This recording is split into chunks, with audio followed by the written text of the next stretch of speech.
Hey, Chaotic Crew. This one's going to be a bit different. The audio on this video kind of was cursed, so I'm re-recording over the fact. This is a video on the Aetherspark, a new card from Aetherdrift spoiler season.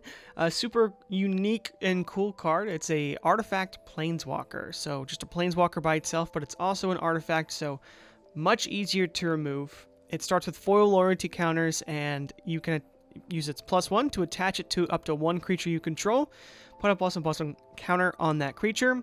You can -5 to draw 2 cards, and you can -10 to add 10 mana of any one color.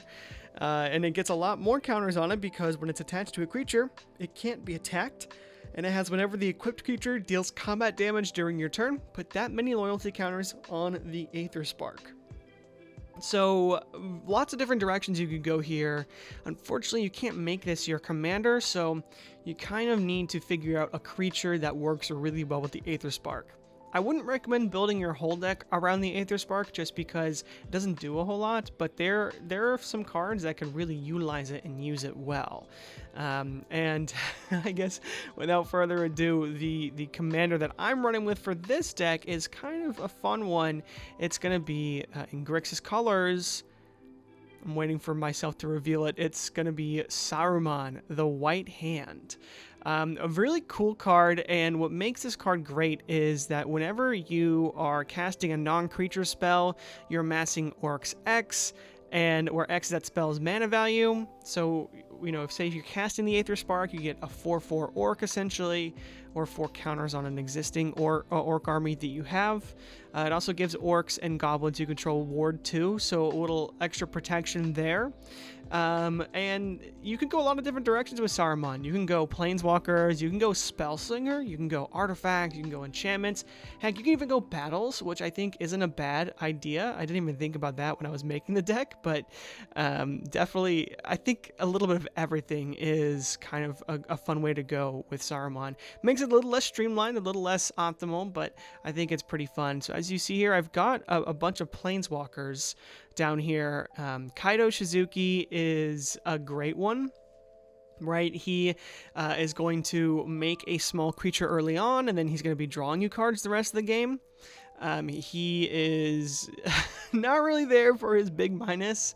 You're not really going to get a whole lot of value off of ultimating this Kaido Shizuki, but the next Kaido Cunning Infiltrator, 3 mana for another Planeswalker. Its +1's amazing because it makes our Orc army unblockable, essentially. And the more ways we can make it unblockable, the better, because it's going to get big. It's going to get to like a 10 power, 15 power, 20 power potentially creature, and making it unblockable is going to be so potent against our opponents. And also, you don't really need the big minus here, but it's not bad to have more blockers. So yeah, definitely a fun card there. Narset's a great sort of card draw engine for us, can help get some of these non-creature spells in our hand. So we do run a lot of instants and sorcery, so good for that, and we proliferate, so she'll have more counters. Ob Nixilis is great because we can sacrifice a current Orc we have, get a second Ob Nixilis, the adversary, and then start Value Town going. And then, obviously when we're casting Ob Nixilis as well, we get the Orc army back. So, as long as it's not a 2020 Orc army, I'm okay with that. If it's like a 5/5, I'm cool sacrificing it to Ob Nixilis and getting a 3/3 and getting a 5 loyalty Ob Nix copy, so that's not a bad idea. But can gain life, can also deal damage to your opponents, can just be a nuisance to have, and having 2 Planeswalkers is nice.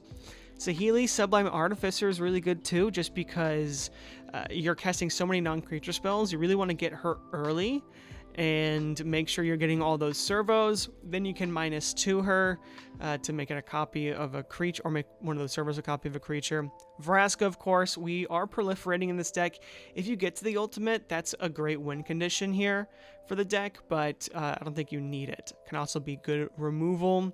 We're running 10 creatures, but I really say 9 because the Pinnacle Monk is bland.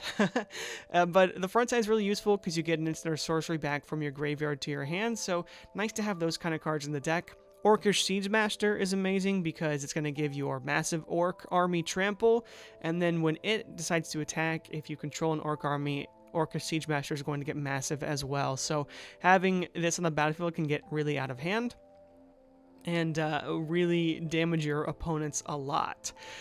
We've also got Diluvium Primordial to sort of cast 3 non-creature spells in 1 turn, which is pretty nice there. Dreamtide Whale, great in any proliferate strategy, but also a fantastic blocker and can deal damage as well. Flux Channeler is also an amazing proliferate engine, especially in a non-creature shell like this one. And then Jaius Phoenix, really good too, to sort of, we can discard it to cards or sacrifice it to Obnixilis, and then, we are getting more value when we cast a Planeswalker. And we don't have a ton of Planeswalkers, but we can definitely get this back out, once or twice in a game. So not terrible there. And it can also copy the abilities of Planeswalkers like the Aetherspark or like Vraska or Kaito. We also got Jin Gataxius, which is a good way to draw cards off of our Planeswalkers and any other non-creatures that are over 2 mana, which is awesome. And then if, we have a lot of proliferate stuff in our hand that we can work with, going to the backside's not bad either. Drawing a bunch of cards by, board wiping and then by recasting your whole board. So if you can do sort of that all in 1 turn, I say go for it. Or, maybe at the end of your opponent's turn and then start to go to town. Landscape Familiar, kind of a quick ramp option. And then Spark Double can be a copy of another Planeswalker you control or your commander. I'd say typically you'd want to go for a Planeswalker, but Commander's not bad either. And then, 9 sorceries. Thoughtcast is great, drawing 2 cards. Best part about Thoughtcast is it's 5 mana, and we're typically not going to be getting, it costs for 1. It's going to be 2 or 3, but still going to get the 5 mana for the commander's ability. Infectious Inquiry, another way to draw cards. Drawing 2, losing 2, and each opponent gets a poison counter. Now, if your opponent's play group, if your opponents, they are going to kill you for playing poison, maybe you take some of these cards out of the deck and make it more, streamlined towards Planeswalkers or towards another strategy. But I did run a couple Infect cards in here because of all the proliferate we do have. Jessica's Will is a great way to get a ritual plus, semi-card draw. Tezzeret's Gambit draws 2 cards and proliferates. Spelltwine and Mystics' Mastery are ways to cast spells out of our graveyard, and you are casting, so you do get your commander's trigger off of those. And then Chandra's Ignition and Toxic Deluge are good removal board wipe spells. Chandra's Ignition, if you have if you have nothing on the battlefield, you'll get a 5/5 orc and then deal 5 damage to everything, but it's going to be really good the bigger the orc is. Toxic Deluge, also great to deal with everything but your orc. And then Enter the Enigma, just a quick way to make the orc unblockable and draw a card. Just a quick cantrip. You could sort of build your deck around these cantrips, but I chose not to. 19 instants, and the main counter package here: Offer You Can't Refuse, Arcane Denial, Fierce Guardianship. We do also run Negate, as well as Mystic Confluence and Invert Polarity and Sublime Epiphany. So 7 counters here, but Mystic Confluence and Sublime Epiphany don't have to be counters; they can just be value cards. So I do like to run at least 3 in every blue deck, and obviously the more the merrier. But Mystic Confluence and Sublime Epiphany can refill themselves, so not bad there. We also have a lot more Infect strategies in this deck. Tainted Strike is a good one. And even if you take out the other Infect cards, I think you should leave Tainted Strike in, just because the Orc army is going to get so big that, this can just kill someone out of nowhere if they decide not to block, right? Or if you give it Trample, this can just be a game ender for 1 player.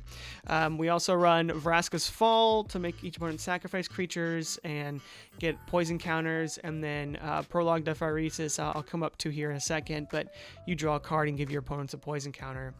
Withering Torment's great removal for artifacts or enchantments. Temur Battle Rage gives us double strike and trample to our orc army, so that's just going to be huge deal. Flame of Anor is amazing to draw cards, destroy an artifact, and potentially deal damage to a creature. Our commander is a wizard, so it works really well with that. And then here's the prologue to Phyresis that I was mentioning earlier. Rakdos Charm is a good graveyard removal tool, but also fantastic for, dealing 1 damage to each opponent for the creatures they control and for destroying artifacts. Ripples of Potential is a fun, saving card for proliferate strategies. And Experimental Augury also proliferates and is sort of a cantrip. Deadly Dispute draws cards, like you sack the Orc or you sack a Servo, draw 2 cards, and you make an Orc and a Treasure, so pretty good there. And then Psychic is amazing, as well as Chaos Warp in these decks. As far as artifacts, it's mostly ramp, right? We've got Arcane Signet, the other signets of Grixis Colors, Felwar Stone. We've got the 3 Talismans, Relic of Sauron as well, and Solar Transformer and Soul Ring. So we do have... it's mostly ramp, right? But we do have a couple other really good stuff, like the Aetherspark in this, package here. We've got the One Ring, which is super flavorful, right? And great card draw. I think this deck maybe struggles a bit on the card draw, but if you can get cards like the One Ring out, you can struggle less with that. The Ozolith is also amazing. Ickermoon Gauntlet is a fun card in a Planeswalker-centric deck.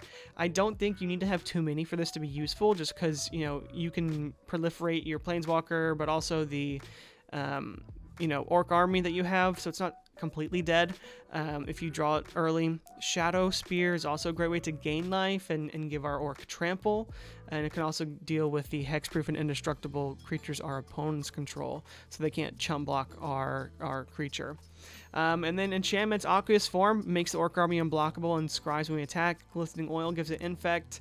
Whether you like that or not, that's up to you. Shark Typhoon is a fun card, giving us more blockers, more flyers, right, which is really nice. And then Storm of Saruman is really great in this Planeswalker shell to sort of, copy Planeswalkers, especially the cheap ones that we have, but also to, copy spells like Shark Typhoon or the One Ring, right, and giving us multiple copies of really good cards, and it gives us a 6/6 Orc too, so not bad there. And this is sort of where I talk about, I wouldn't exactly build around Aetherspark just because it doesn't do a whole lot. It's just drawing you cards and getting counters. Having a creature that really synergizes around it is nice. We do have Inventor's Fair, like I just showed off, to tutor it up. We don't really have any other tutors for it. And after making this video, I think a better way to go with the deck would be, taking out maybe some of the Infect cards to lose some of the hate and put in, some of the Planeswalkers. I'd say if you're running Super Friends, you typically get a lot of hate anyways, so I don't know about that. But this first game, we decided to keep this hand. We have 4 lands and no black or blue, but we do have Path of Ancestry, which can do either, and the Seething Landscape helps as well.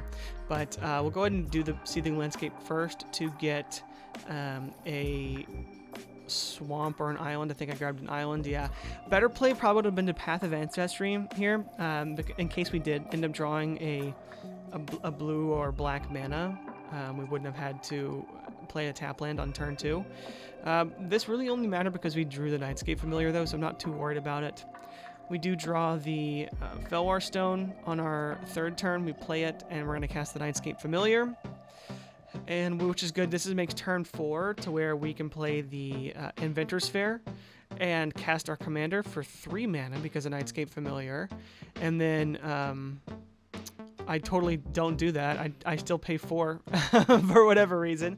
We actually should have 2 mana open. It doesn't really matter though, because the goal is to... this is our Scribe, by the way, from Path of Ancestry. The goal is to cast Experimental Augury or an offer you can't refuse. And we're going to end up going to where we cast Experimental Augury at our opponent's end step, right, if everything goes well.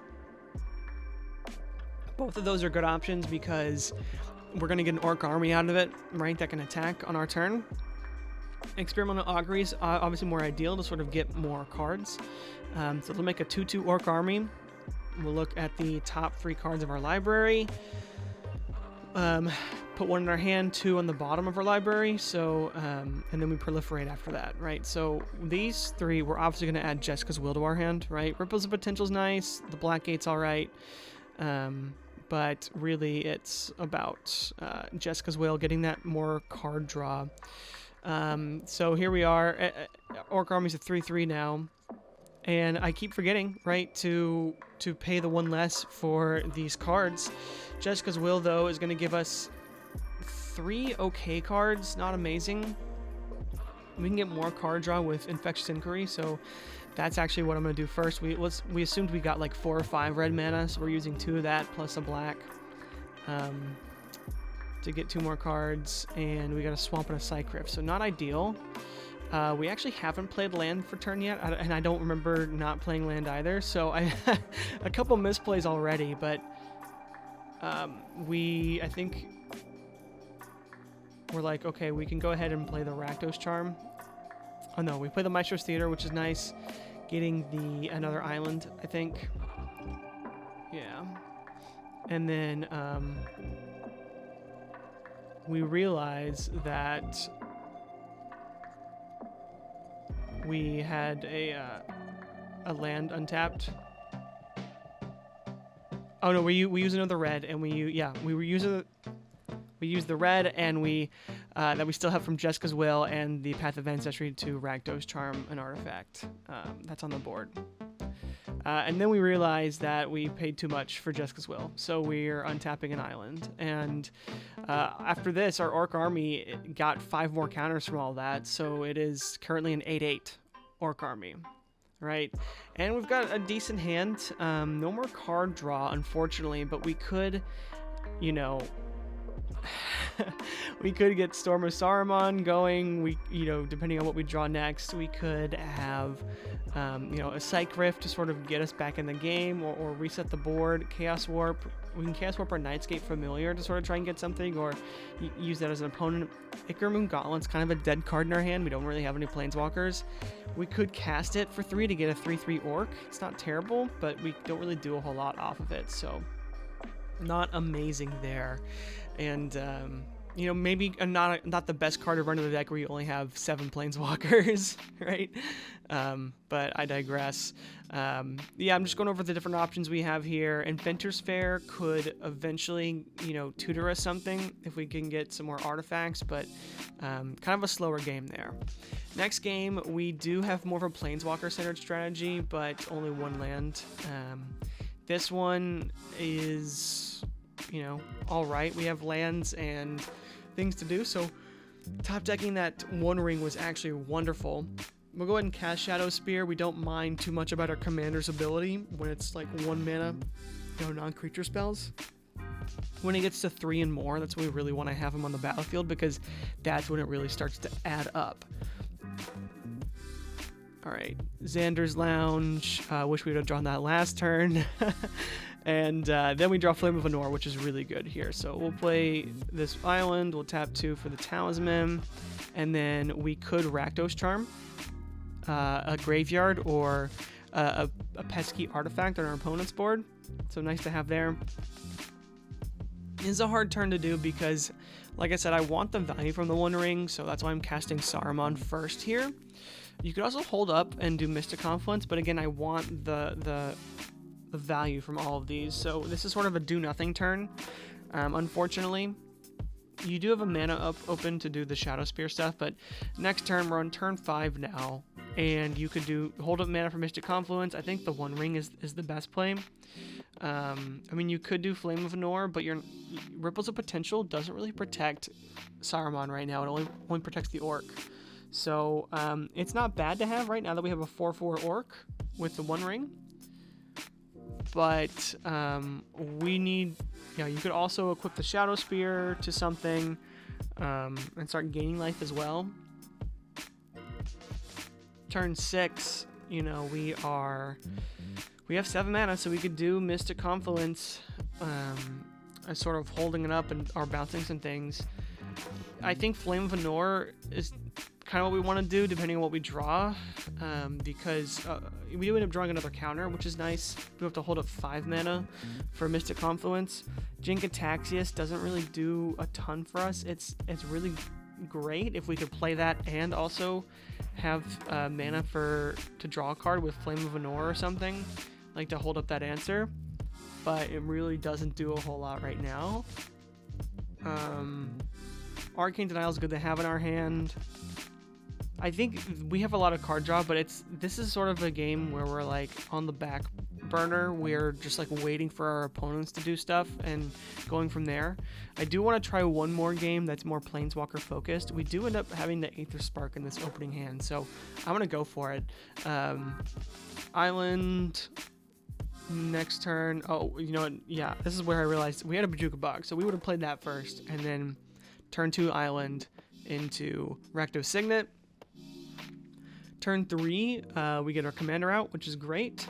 Like I said, we want the value of our commander being out, so perfect there. And turn 4, we have a lot of options. You could go the Aetherspark, you could go Kaito.